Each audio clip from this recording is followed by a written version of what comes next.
calhar não vai ser preciso. Vamos falar de pós-venda com o Bruno Leal, um grande artista de pós-venda português, que trabalha na área há 30 anos, que trabalhou durante muitos anos na Frank Muller e em muitas outras oficinas em Portugal, e é uma pessoa com muitíssima experiência na área. Eu vou fazer perguntas embaraçosas ao Bruno durante aqui esta conversa, mas vamos ouvir primeiro aqui vai ser uma conversa mais informal do que aquelas que vocês estão habituados normalmente aqui. Mas vamos ouvir aqui um pouco o Bruno sobre o que é o serviço pós-venda, como se organiza, o que é que representa. É um tema um pouco estranho, que tem tendência para ser assim mais enfadonho, porque falamos de leis e essas coisas, vamos tentar que não seja. E, antes de começarmos, eu queria só contar-vos a história do Teseu, que é uma história relativamente conhecida, não é? É um dos dilemas da filosofia mais conhecidos. O Teseu, dito assim de forma muito rápida, era um senhor que tinha um barco e o barco, ao longo dos anos, precisava de ser reparado e iam sendo substituídas as tábuas do barco. E às tantas, ao fim de alguns anos, todas as tábuas do barco tinham sido substituídas. E considerava-se ainda assim que aquele era o barco do Teseu. E com as tábuas que se retiraram, as tábuas antigas que se retiraram do barco, construiu-se um segundo barco. Então qual é que era o barco do Teseu? Era o barco com as peças novas ou o barco com as peças antigas? Com a relojaria é igual. Nós dizemos que a relojaria é eterna, porque nós podemos sempre substituir as peças dos relógios eternamente dentro da definição que nós temos de eterno, que é semelhante à do calendário perpétuo, que também não é lá muito perpétuo. Na relojaria eterno tem umas fronteiras diferentes do que na realidade. Mas aqui, pronto, então, nós consideramos estes relógios eternos porque é possível substituir peças. Então, o que é o relógio? É a função que tem, é o aspecto físico, a existência física, é de pôr em causa. E os relógios consideram-se eternos porque existe um serviço pós-venda. Porque existe alguém que consegue reparar os relógios quando eles não funcionam, quando têm algum problema. Nós compramos o relógio e, ao fim de 5 anos, não é? Devem ser revistos, os óleos, entretanto, podem secar, devem ser substituídos para não se tornarem abrasivos e manterem-se lubrificantes, pronto. E isso é feito ao abrigo do serviço pós-venda.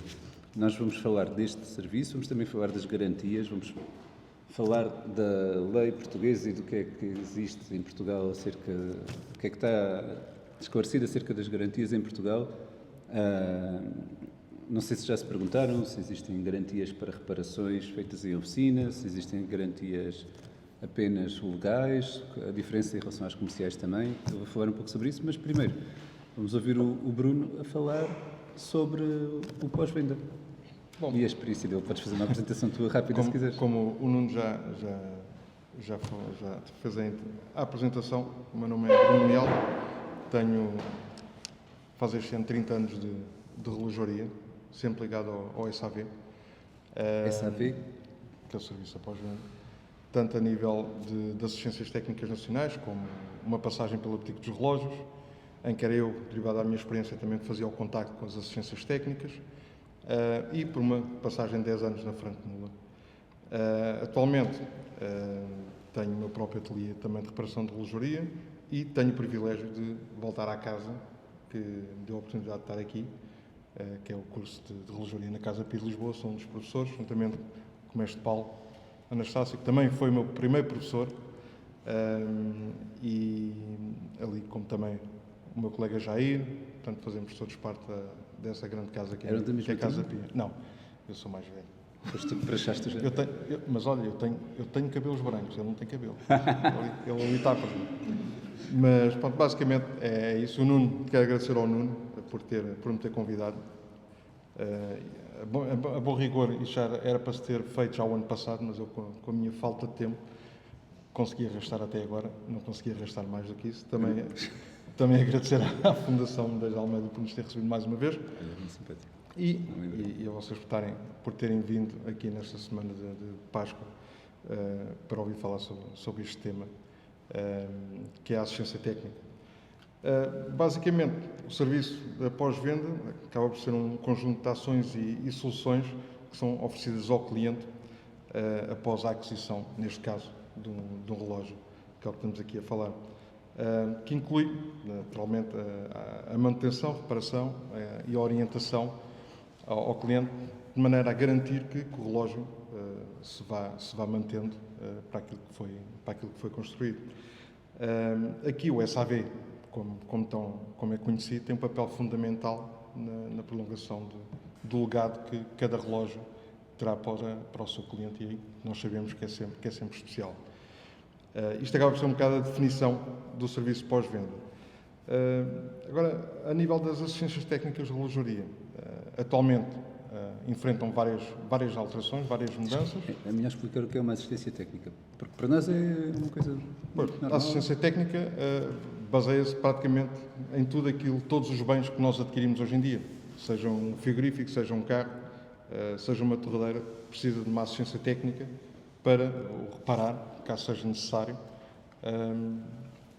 E aqui acaba por ser a relojoaria que nós levamos para reparar o relógio, caso haja alguma situação com ele, ou para fazer uma simples revisão periódica.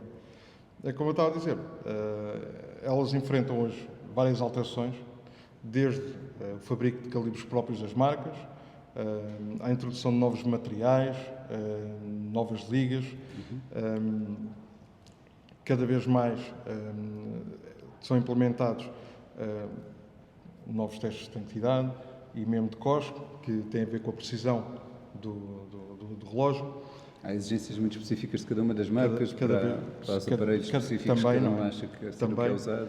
Também, até há aquelas exigências das marcas que podem parecer mais peculiares, não tão para os clientes, mas até para nós, não é? Que chega ao ponto de a forma como as ferramentas têm que ser arrumadas dentro das gavetas. Porque, por exemplo, uma Audemars Piguet, como uma Rolex, tem pontos de assistência espalhados pelo mundo inteiro. E se houver um relojoeiro que saia, por exemplo, de Portugal, tenha que ir à Itália, ele tem que saber que na gaveta à direita, a primeira gaveta à direita, vai encontrar a ferramenta X ou Y. E isso é padronizado. Não é? Ao ponto de a forma como a fornitura é arrumada nas oficinas, onde é que estão os aparelhos que são feitas as medições, e até ao ponto de algumas marcas não se quererem misturar umas com as outras, como se elas tivessem alguma doença contagiosa. Não é? Portanto, há vários tipos de situações que as assistências enfrentam e, lógico, que lá está os relojoeiros também, os técnicos. Mas aqui, para a grande maioria dos que estão aqui, o relógio não é só um instrumento de medir o tempo. Não é? Ultrapassa muito mais do que isso. Até o próprio valor material, com o passar do tempo, acaba por se ir perdendo. Mas o que se vai ganhando acaba por ser o valor sentimental da peça, porque foi ganha através de herança, ou porque foi através de uma ocasião especial, do nascimento de um filho, a entrada para uma faculdade, o terminar da quarta classe, como era tão corrente na altura dos nossos pais e dos nossos avós.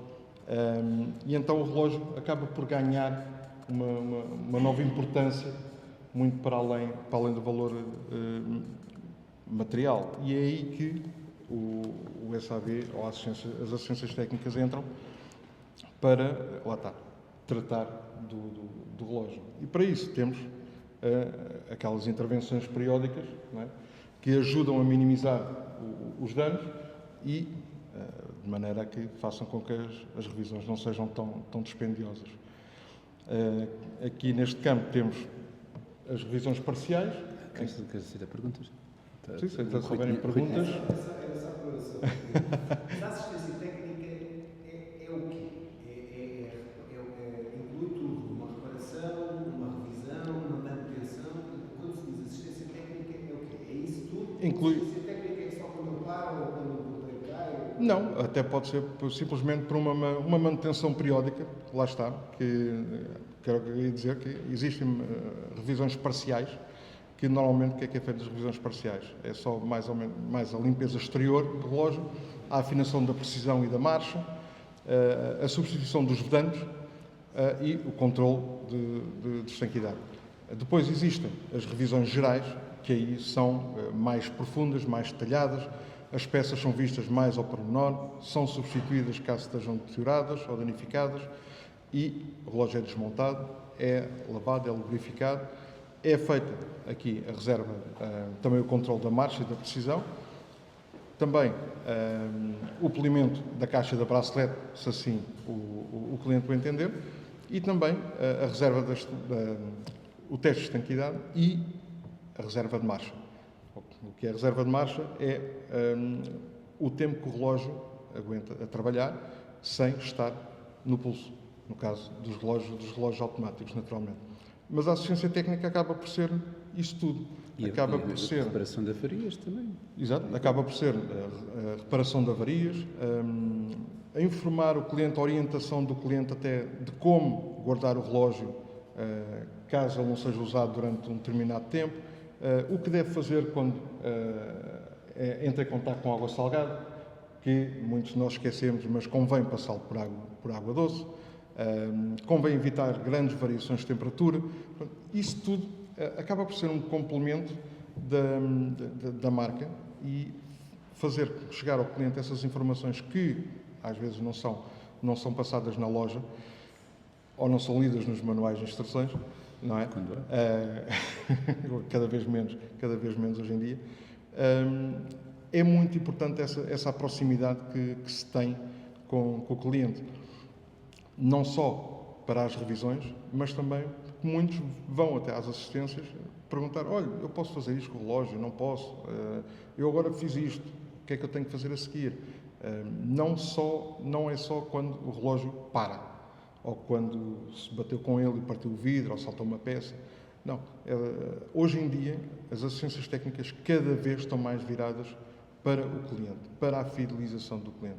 Antigamente, deixava-se um relógio numa loja, onde tinha a marca, e a loja encaminhava diretamente para a assistência técnica. Normalmente era só assim que eram feitos. E hoje em dia não, já temos assistências técnicas oficiais a receberem os clientes e a terem este tipo de contacto com eles, a ter este tipo de passagem de informação, e isso faz com que haja uma fidelização tanto à assistência técnica como, principalmente, mais importante, à marca. Porque é aí a diferença da venda para a assistência técnica. Uma das principais diferenças é que, vendo o relógio, o cliente até pode ficar fidelizado àquela loja ou àquele vendedor, mas acaba a ficar fidelizado àquela marca. E a assistência técnica é o prolongamento é a extensão dessa fidelização. Depois, acabamos por ter o restauro. Aqui no restauro há sempre divergências. Nunca se consegue chegar a um consenso.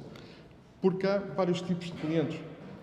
Há clientes que são chamados os puristas e que querem o relógio tal como está. Não querem o relógio polido, ainda aceitam que o relógio seja limpo, mas não querem o relógio polido. Se o mostrador estiver instalado, por exemplo, no caso dos relógios de bolso, que tem o mostrador em esmalte, que acaba invariavelmente por estalar, não querem o mostrador restaurado, não querem o lume nos ponteiros. Deve ser sempre uma opção entregue ao cliente. Dar informação. Exatamente. E aqui as assistências técnicas têm um papel também fundamental em explicar aos clientes o porquê de certos procedimentos não poderem ser feitos ou, por outro lado, terem que ser feitos e explicar o porquê. E isso acaba por ser fundamental porque se as informações forem claras e se a informação for passada ao cliente como deve ser, o cliente vai aceitar. Mesmo que à partida ele esteja inicialmente um pouco relutante, mas se as coisas forem bem explicadas e se ele entender, ele aceita e concorda. Mas, voltando ao restauro, como eu estava a dizer, há clientes que não querem os relógios polidos e há outros que querem os relógios, como disse há bocado, de fábrica, mesmo em relógios antigos. Tem que haver aqui um meio termo. Sempre este género de situações. que acontece. E lá está, como não disse, aqui a vontade do cliente é que ganha, não é?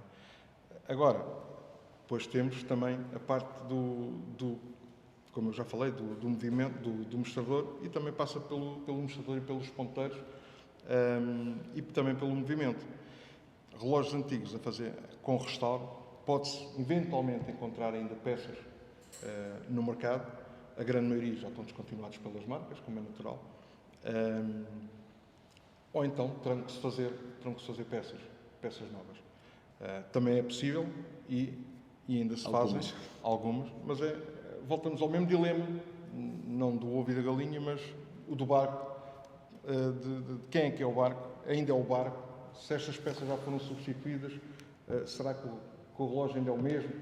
Naturalmente que sim.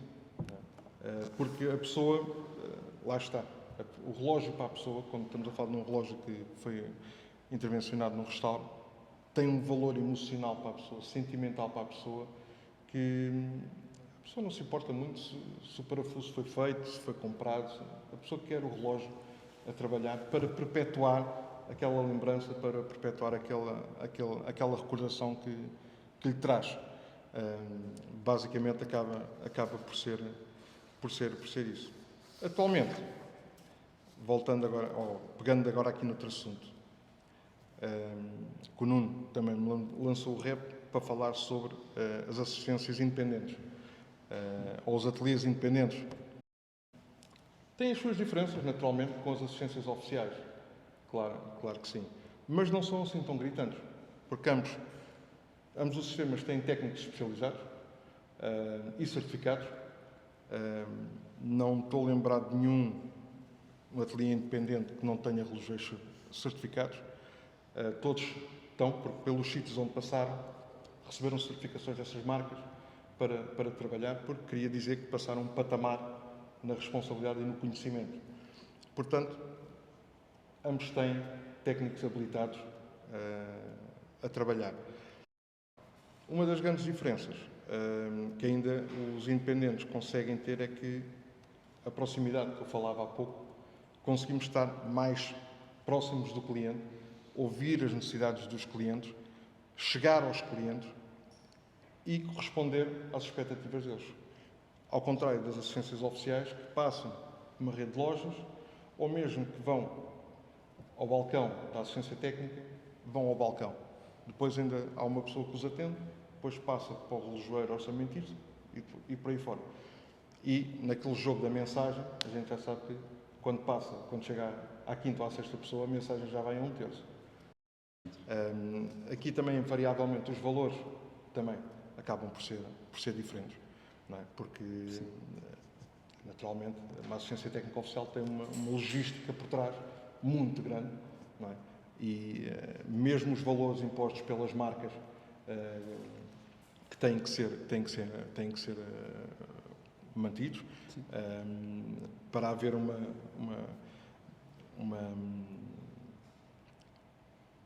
igualdade mesmo a nível dos países, cada um tem a ver com o custo de vida, mas todas basicamente praticam um preço mais ou menos regular.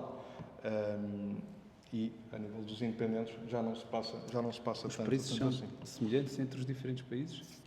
Não, tem a ver com o custo de vida, mas são Pois. ajustados, mas acabam por ser tabelados, digamos assim. Não sei se tem alguma pergunta que queiram fazer. Aqui o João. Diga. Boa tarde. Falou da relação entre quem dá assistência, entre o usuário da assistência e o cliente, Exato. na perspectiva da marca e do intendente. E o que eu queria perguntar é, e a relação entre os relógios?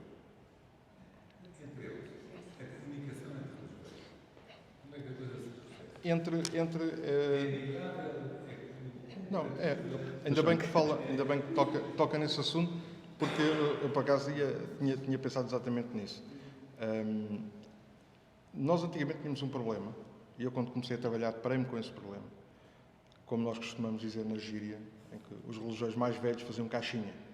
não contavam, não explicavam as coisas, não diziam nada a ninguém.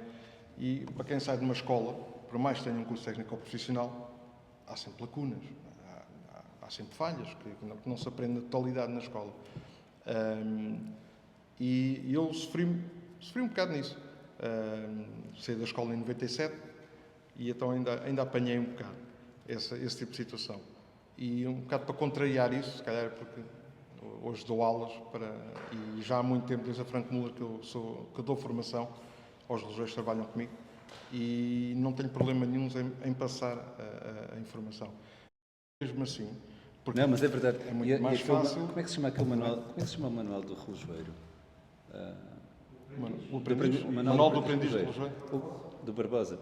O prefácio, nós estamos sempre a referir isso, o prefácio desse livro diz especificamente: eu escrevi este livro Exatamente. porque existe a ideia de que não se devem partilhar os segredos da relojoaria e por isso está aqui este livro escrito. Ele diz tudo, desde a evolução para secar as mãos, para não manchar os relógios na altura que não havia dedeiras. Acho que tinha uma técnica para deixar as mãos secas. E ele escreveu um livro propositadamente para isso. E foi também um pouco a pensar nisso que fizemos o IPR para divulgar o conhecimento da relojoaria entre todos.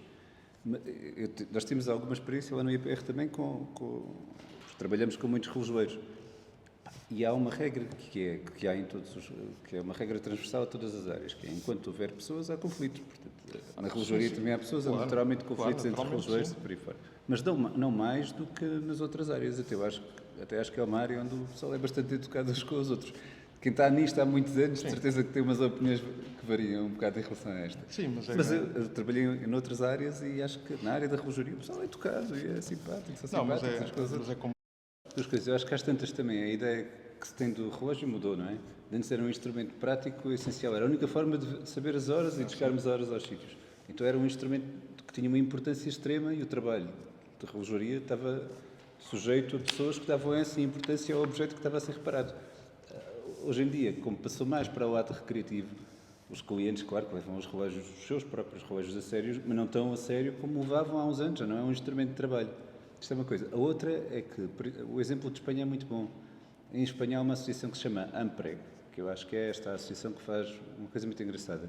Se um relógio for reparado no norte de Espanha, tem garantia no sul de Espanha, desde que o relojoeiro pertence a essa associação.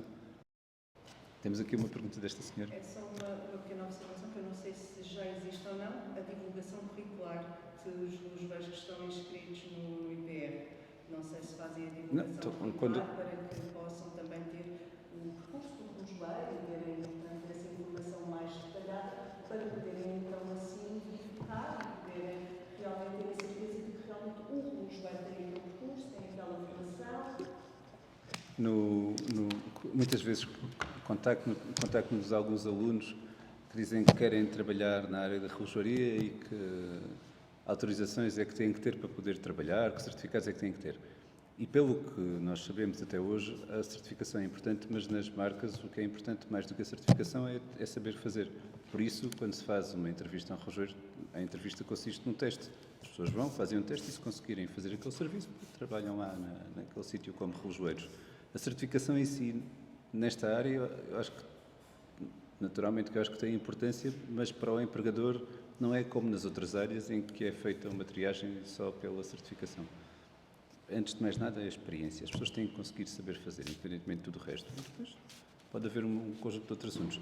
No Diretório Nacional dos Relojoeiros, no site do IPR, há uma descrição dos serviços que os relojoeiros dizem que conseguem prestar. Portanto, as pessoas podem escolher um relojoeiro que consiga restaurar caixas ou o que for. Há lá um conjunto de opções que os relojoeiros escolhem quando se inscrevem e anunciam que conseguem fazer aqueles serviços. Já houve relojoeiros que nos ligaram a dizer: eu consigo fazer mais de 200 coisas para além das que estão aí, como é que eu faço? E pronto, enfim, e há outros que se inscrevem em 3 ou 4, mas varia. É um primeiro passo, não se pode entender de outra forma. As pessoas vão lá, conhecem, depois logo se vê. Diz João. Vamos ali também ao João. Diz João. Bom, já é mais fácil adquirir peças do grupo Apple. Estou a perguntar isto porque houve uma guerra entre a Cummins e a Apple. Mas já acabou a guerra? Qual delas? Em que a Apple não disponibilizava peças para... Não sei o resultado. Isto é, para oficinas não autorizadas, porque malta dos ateliês independentes teria sempre uma dificuldade acrescida, ou iria ter uma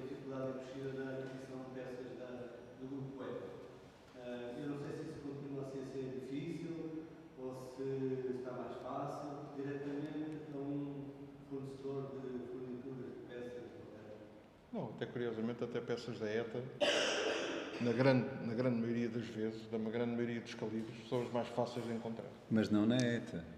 Não, a ETA não É vai. isso. A ETA não fornece peças. A ETA não fornece peças. A não fornecer para avenidas independentes. Claro. Aí não. Não é como nos eletrodomésticos e carros que as marcas são obrigadas a dar as peças aos mecânicos independentes. Na relojaria, isso não existe. Foi uma guerra perdida pela Cousins, pelo que eu percebi. Existem peças disponíveis que a Cousins também vende, da ETA, e outras empresas também vendem, mas oficialmente não. Não se consegue ir comprar um mecanismo ETA à ETA, como se fazia antes.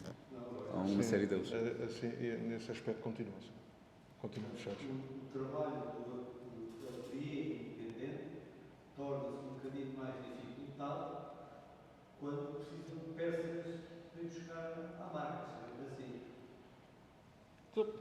Lá está. Mesmo por vezes consegue-se ir à marca, por outras vezes não. Tem que ser por outro lado. Mas consegue sempre, sim. É bom, não é sempre. Sim, mas a grande maioria consegue. Então da ETA até fechadas dentro dos belíssimos. Não só da ETA. Os eBays desta vida nesse campo são fantásticos. Quando tu compras uma peça no eBay, a garantia após venda ou após compra não existe. Se as peças forem novas. Mas isso é uma coisa importante, porque a garantia não é dada pelo fornecedor da peça, é dada pelo relojoeiro. Por quem repara o relógio. Com todos os riscos que isso possa acarretar. Uma peça venha desgastada, apesar da fotografia não ter, né? Então, Consegue-se. Na maior parte, 80, 90% das vezes, a peça aparece sempre. Correndo esse risco. As horas que se perde Não, mas até aí, nós, como o Nuno também pôs na introdução da roda, até hoje em dia, com a inteligência artificial, até que ela aprenda a montar relógios, nós até aí vamos estar safos durante uns bons aninhos. Mas temos que saber utilizar a nosso favor. Não é? E eu, entre os vários hobbies que tenho, um deles estou constantemente à procura de coisas novas para ir aprendendo, mesmo que não seja por parte da relojoaria. E uma das situações foi essa do IA, e fui tentar perceber o que é que, até de uma conversas com o Nuno, o que é que poderia ser útil para a nossa profissão. Até que num dos podcasts que eu ouço, ouvi que atualmente as empresas estão a criar agentes para lhes facilitar o trabalho. E eu, o que é isto? O que é que eu posso ir buscar nisto? É muito simples. Criei um agente, procura-me esta peça, pelo prazo de entrega e pelo valor. Tempo que eu ganho, mas é claro que eu sei que, às vezes à procura, posso perder 1 hora, às vezes 2, às vezes uma manhã inteira. Posso não encontrar aquela peça, mas entre a procura vou encontrar outra que eventualmente um dia me vai fazer falta. E aí esse agente já não me vai fazer isso. Mas é claro que em peças específicas, poupa-me um tempo enorme. E quando se tem uma dúzia de relógios para dar orçamentos e precisam de peças, é um tempo enorme e, como tu dizes, acaba por não ser contabilizado. Acaba por não ser contabilizado e é tempo que se perde. Se deve pedir um valor para o orçamento ou não? Aí vamos entrar noutra situação. Mas é pertinente. É pertinente. Houve alturas que mesmo as assistências técnicas oficiais, não sei se ainda hoje isso acontece. Não sei, Jair, se ainda acontece.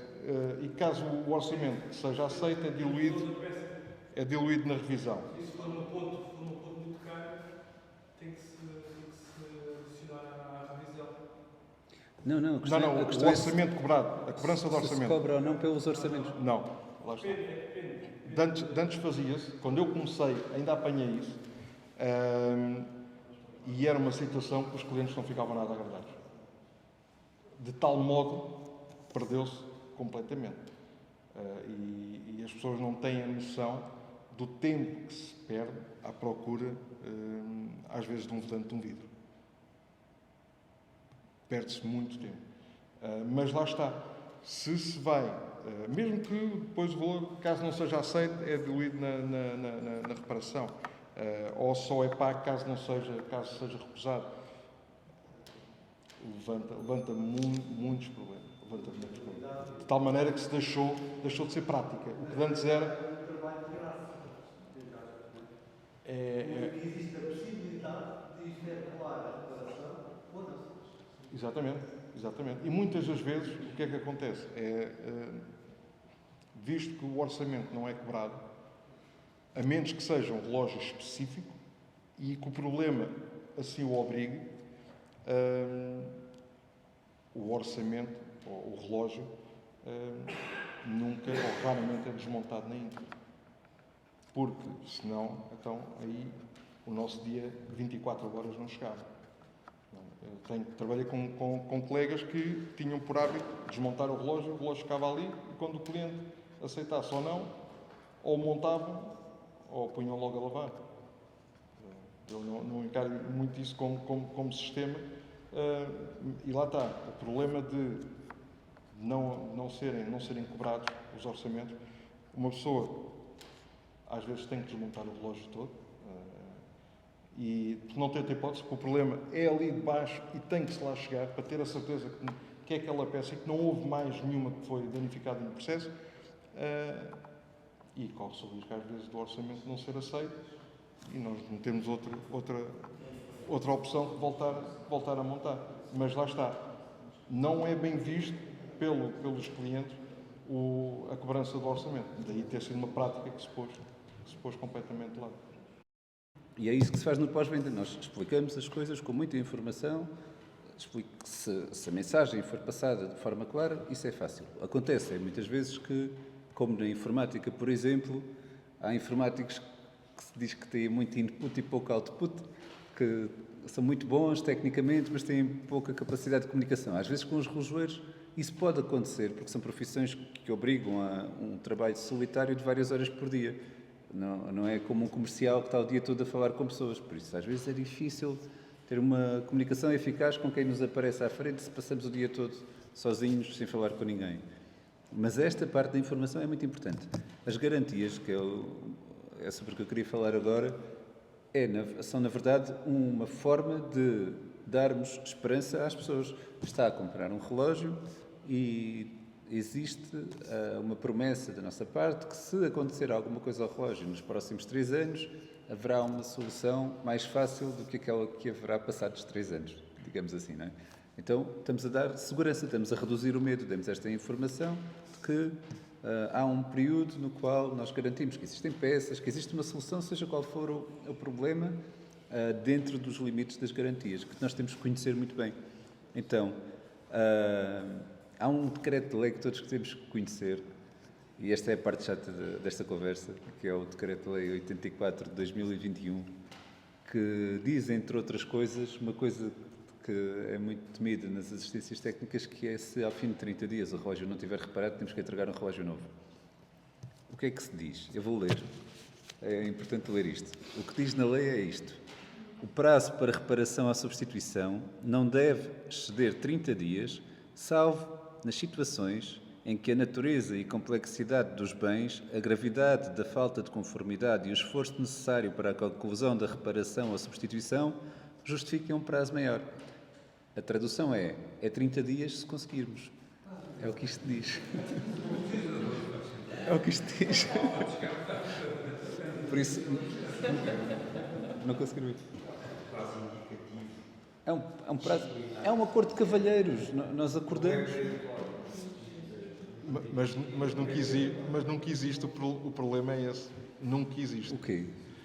Este tipo de situação é sempre Há assistências técnicas que levam isto à letra. São 30 dias, não temos que entregar um relógio à pessoa. E há outras que leram isto e que não levam, porque não é suposto levarem. Porque se nós tivermos que encomendar uma peça que vem de outro país, como é que conseguimos dar uma garantia em 30 dias? E por vezes é impossível. E a lei prevê isso, prevê estas dificuldades, basta explicar. Agora, se não houver comunicação, acabou. Tem que se comunicar, tem que se dizer. Nas garantias a comunicação é muito importante. Vamos fazer um exercício aqui. Quem é que acha que existe garantia legal após a reparação de um relógio em Portugal e quem é que acha que não existe garantia legal após a reparação de um relógio em Portugal? Quem é que acha que existe garantia legal após a reparação de um relógio em Portugal? Levante o braço. Garantia, que os relógios são obrigados por lei a dar uma garantia após a reparação do relógio. Quem é que acha que existe? Ok. As pessoas estão muito informadas, porque não existe na lei nada que diga que se deve dar uma garantia de uma reparação de um relógio. Obrigatório por lei, não existe. Agora, existem garantias que resultam de acordos feitos com os clientes e os relojoeiros. Se um cliente quiser que haja uma garantia, se o relojoeiro concordar, tudo bem, pode haver. Pode não haver. A garantia da reparação não existe. Não. Nas peças, não existe. Não, na reparação do relógio, no serviço. E no serviço? Se nós formos... Eu li, força. Se encontrar alguma diferença em relação a isto, eu agradeço que me diga, mas não...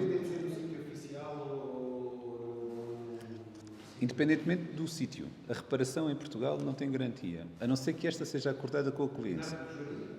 Este sim, na relojaria. A não ser que seja acordado com o cliente. Agora, existem garantias comerciais, que são diferentes das... Existe uma diferença que se tem que fazer, que é, há garantias legais após a compra de um relógio. As garantias são sempre fornecidas pelo vendedor, nunca pelo fornecedor do relógio ao vendedor, ou seja, não é a marca se comprarem um relógio numa loja generalista, não é a marca que dá a garantia, é a pessoa que vende o relógio que dá a garantia, por isso é aquela loja que dá a garantia, não é a marca em si. A marca dá garantia à loja, mas quem dá garantia ao cliente é a loja. Isto parece que não é nada, mas é importante. A outra coisa é, existe uma garantia de 3 anos para bens na União Europeia, para qualquer bem novo que se compre, não é? Mas dentro desses 3 anos, nos primeiros 2 anos, o ónus da prova está...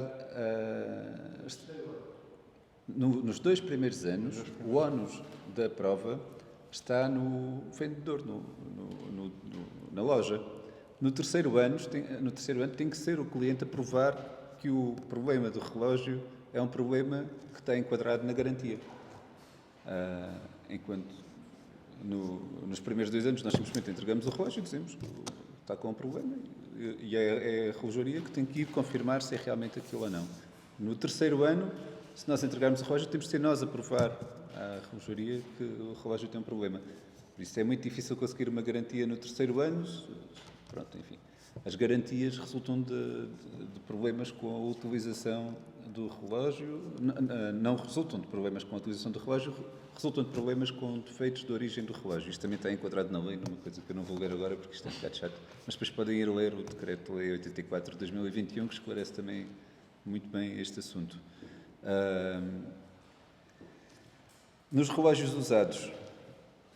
Mas lá está, também temos que, como disse e como eu disse há bocado, a informação é tudo.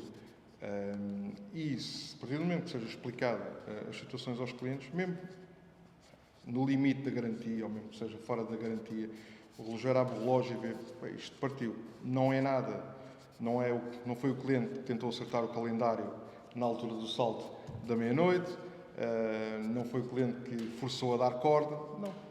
A peça partiu porque chegou ao fim o limite de horas que ela tinha para funcionar. E, pronto, se é ali colado ao fim da garantia, não acredito que não se faça esse gesto comercial, que acaba por ser um gesto comercial.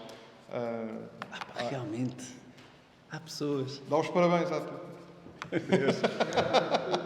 Ele tenta ser de fininho.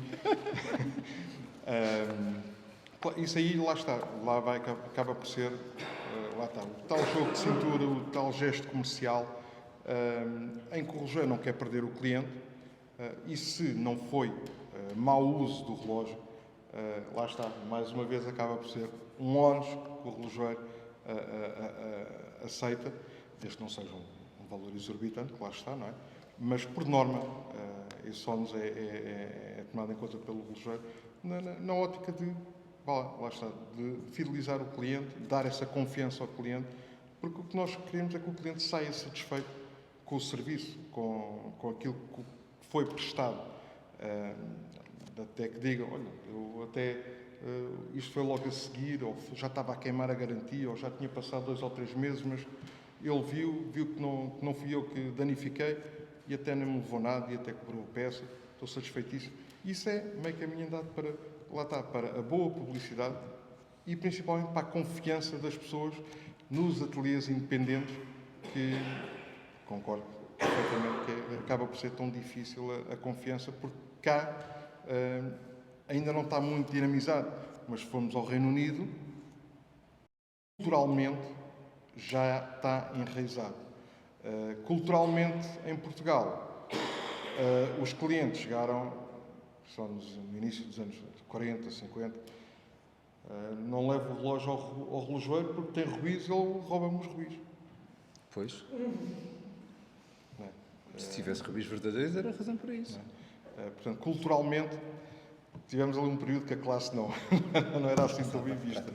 Mas pronto, estamos a tentar aos poucos, com esta nova vaga, juntando à velha guarda, criar aqui uma boa sinergia em que todos saiamos a ganhar, tanto clientes como relojoeiros, que é esse o intuito. Sim. Basicamente é isso. E juntamente também com o IPR, com a dinamização da relojoaria e as rodas, que a abordar temas tão importantes como este, como já trouxe o nosso amigo Dan também, o Mestre Américo, o Carivotilano, entre outros, não é? Portanto, mesmo nível. Portanto, acabam por ajudar a criar a voltar a criar um nível de confiança nesta arte que acaba por estar um bocado em extinção. Agora eu queria ver se passávamos a uma parte mais prática. Temos ainda meia hora, acho que dá. Sim.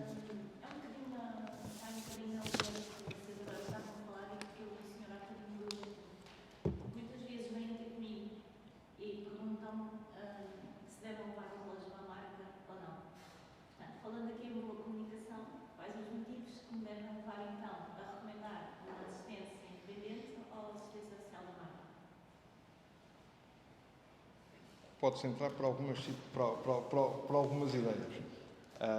Eu não queria abordar logo a primeira. Não queria abordar logo a primeira, que acaba por ser o valor que é muito mais económico. Sim. Não é? Mas que acaba por ter lá está o que eu estava a dizer, a situação de proximidade, o trato com o cliente, mesmo arriscando que haja alguns relojeiros que não estão habituados a lidar ou que não gostam de lidar com o público, que acontece, porque é uma profissão tanto ou quanto é muito solitário. Muito solitário. Treina-se pouca comunicação. Mesmo que nós estejamos a trabalhar no ateliê, normalmente temos os fones nos ouvidos e por aí só já acaba por nos isolar mais um pouco. Mas lá está, aqui, como tu dizes bem, também ali a pergunta que o senhor fez, acaba por ser uma questão de confiança. Porque a nível de instrumentos de medição, a nível de experiência dos relojoeiros, a nível do serviço que é dado, são exatamente os mesmos. Porquê? Porque estão a trabalhar com relojoeiros que já trabalharam nessas casas. Mas há uns critérios, desculpa te interromper, mas há uns critérios muito importantes. Se o relógio estiver no período de garantia, deve-se levar à marca. Sim, caso contrário, pode perder Era isso que eu ia garantia. falar. Caso o relógio esteja na garantia, lá está, não tenho essa presunção de dizer não, está na garantia. Não. A primeira coisa que eu pergunto quando falam nisso é um relógio recente, mas está na garantia. Se estiver na garantia, vá à marca. É o melhor. Quer dizer, se o cliente perceber que é necessária uma peça que é muito difícil de encontrar, por exemplo, um relógio muito específico, convém também que seja a marca a fornecer a peça, portanto é um critério para ir à marca. Sim, não é que os independentes não os consigam também, mas lá está. Acaba por ser, por muito boas razões que existem, tanto de um lado como de outros, acaba sempre por ser a decisão do cliente, seja pela questão da confiança. Não, então, desta vez eu vou à marca, mas se calhar da próxima vez vou experimentar um relógio, um ateliê independente, para ver como corre, nem que seja com um relógio de valor mais baixo, para a dor não ser tão grande, para a dor psicológica não ser tão grande. Mas lá está, por muito que nós queiramos dizer para ir a um lado, entretenimento do outro, é complicado, porque não há valores ou não há situações específicas que uma pessoa diga, não, ali vai, à exceção do relógio que esteja na garantia, vai ali porque é melhor, ou vai ali porque és mais bem tratado. Não será tanto por aí, porque há prós e contras, tanto de um lado como do outro, não é? Mas no final de contas vai acabar sempre por ser a decisão do cliente, nem que seja pelo valor da fatura final, não é? que vai eventualmente vai pesar, porque até nas associações oficiais há a garantia de reparação, portanto também já não será tanto por aí. Mas lá está, continuo a dizer que acaba por ser se calhar uma questão de confiança. É o salto de fé. Digamos que o que nos falta. Mas não o quê? De lei, sim. Não de lei. Mas lá está. Mas... Exatamente. Sim, acaba por ser. Pode haver uma garantia, tinha que estar escrita. Sim, porque tanto as oficiais como os independentes querem uma coisa, querem que o cliente volte. Claro, sim. E com ele venham outros. A garantia permite que o cliente volte, por isso não é assim também a ideia quanto isso. Portanto acaba por ser por aí, sério. Não. É muito difícil estar a dizer melhor aqui, mas depois por outro lado, porque são todos muito equiparados. Em termos de qualificações, em termos de aparelhos, em termos de modo de trabalhar. Porque independentemente de termos saído todos da mesma escola ou não, e termos trabalhado alguns dos mesmos sítios ou não, lá está, o método de trabalho, o modo de funcionamento acaba por ser igual. E o que é que quer dizer com isto? É o exemplo, é a excelência, tem que ser igual. Porque nós trabalhamos com relógios, alguns deles milhares de euros. Eu na Frank Muller trabalhava com relógios que chegavam quase ao meio milhão. Portanto, tem que haver um nível de responsabilidade e de excelência que seja transversal, independentemente se nós estamos numa marca ou no ateliê independente. Eu e os meus colegas têm exatamente o mesmo modo de estar perante um relógio que custe 50 euros ou um outro que custe 500 mil, à parte do receio, não é? Mas a responsabilidade e a excelência tem que ser exatamente a mesma. Por isso, ir a um lado ou ao outro, é como eu digo, é o salto de fé. É o salto de fé. Obrigado a todos.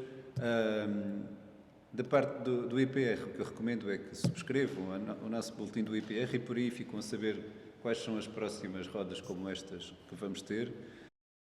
Agora, recentemente, abrimos uma coisa muito gira que eu acho que podiam experimentar, que são workshops de relojoaria em Castelo de Vide, no campo. Nós vamos para lá, temos uma relojoeira que trabalhou durante uns anos na OMGA e que abriu um turismo rural em Castelo de Vide e está disponível para fazer workshops com quem for para lá. Então, compra-se um fim de semana, num apartamento até 4 pessoas, e tem-se um curso de relojoaria no Alentejo, que é o sítio onde está o Museu do Relógio, onde está a sede oficial do IPR, é o berço de relojoaria do país, na verdade, é o Alentejo. Por isso, nada como ir a Castelo de Vide fazer uma coisa dessas, acho que é porreiro. De resto, acompanhem, nós continuamos a escrever um pouco menos freneticamente do que no ano passado, que escrevíamos praticamente todos os dias. Agora temos outras coisas para fazer também, temos o nosso relógio Leituga, que está em venda já neste momento e estamos já a tentar preparar um conjunto de grandes unidades para termos uma entrega mais rápida. Temos outros projetos também, por isso nós temos feito trabalhos muito divergentes e às vezes não nos permite manter em funcionamento aqueles que temos. Nós queríamos que estas rodas fossem mensais, mas tem sido difícil mantê-las mensalmente. Organizamos o tempo passado e o tempo futuro que são 2 feiras de relógios. O tempo passado é sempre no sábado a seguir ao Black Friday, que coincidentemente calha sempre uma sexta, é sempre sábado a seguir. E o tempo futuro é no dia 10/10, que é o Dia Mundial do Relógio, todos os anos. O tempo futuro é um encontro que se faz, o último foi aqui precisamente neste sítio, e é um encontro que se faz com marcas de relógios portuguesas, ou seja, marcas que registadas em Portugal de relógios, que podem ser construídos em Portugal, como é o caso de nosso, ou não. Mas se alguém tiver interesse em fazer uma marca de relógios em Portugal, venha falar connosco, que nós ajudamos da melhor forma possível. Por isso, entusiasmem-se com isso. Está aqui o João, que também dá uma ajuda a criar marcas, se for preciso. João Dias. Pronto. Obrigado a todos e até à próxima roda. Muito obrigado. Boa tarde.